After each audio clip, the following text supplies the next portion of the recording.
അമ്മയുടെ പേരെന്താണ്? പേര് പേര് സരസുമ്മ. വയസ്സ് 75. മക്കൾ 2. വേണം കിട്ടണം. ഇല്ല. എടുത്ത് നോക്കാം. പിന്നെ ഇത്തിരിയോ ഈ അമ്മയ്ക്ക് 75 വയസ്സുള്ള അമ്മയാണ്. അമ്മ 2.5 ലക്ഷത്തോളം രൂപയാണ് ഈ ബാങ്കിൽ നിക്ഷേപിച്ചത്. അവർ വീട്ടുജോലിയൊക്കെ ചെയ്ത് ലഭിച്ച ശമ്പളമാണ് ഇവിടെ നിക്ഷേപിച്ചത്. ഇപ്പോൾ ഇവിടെ വന്നിട്ടും അവർക്ക് പണം കിട്ടുന്നില്ല. ഇപ്പോഴും ഈ സമരത്തിനിടയിൽ അവർ വന്നു, പണം കിട്ടുമെന്ന് കരുതിയാണ് വന്നത്. അങ്ങനെ കഷ്ടപ്പെട്ട് വാങ്ങിയ പണമാണ്.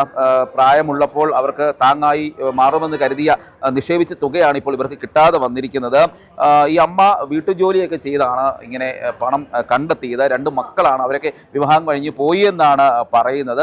ഈ ഒരു സാഹചര്യത്തിൽ അമ്മയുടെ ദുരിതം, അതായത് നിരവധി ആളുകൾ, ഈ ജീവനക്കാരും ഭരണസമിതി അംഗങ്ങളൊക്കെ ചേർന്ന് ഈ ബാങ്കിൽ നിന്നും പണം കൈവിട്ട് വാരിയപ്പോൾ ഇത്തരത്തിൽ ദുരിതത്തിലായി മാറിയിരിക്കുന്ന ആളുകളുടെ ജീവിതം കാണാതെ പോയിരിക്കുകയാണ്. ഒരുപാട് ആളുകൾ ഇതുപോലെ ഇത്തരത്തിൽ പണം ലഭിക്കാതെ വന്നിട്ടുണ്ട്. പലരുടെയും മക്കളുടെ വിവാഹം മുടങ്ങിയിട്ടുണ്ട്.